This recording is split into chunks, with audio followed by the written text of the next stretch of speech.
on the back side of two pear espalier that we just worked on today. We reduced the height quite a bit. Pears tend to grow dominantly upward. They're a very upward growing plant. So there were plenty of horizontal branches.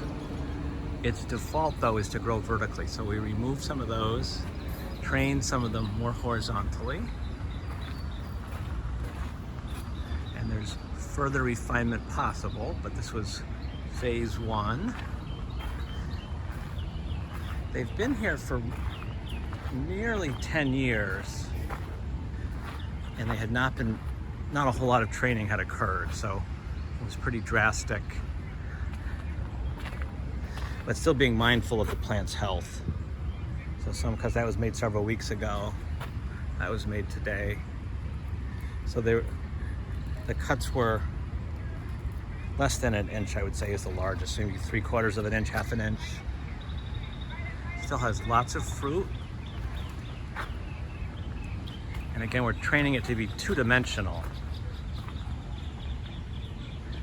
So shoots that come straight out, we removed.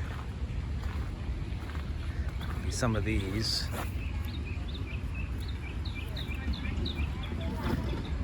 And the branches that go straight up, we often remove those except for the central leader, which is, and there's some at the top that go straight up.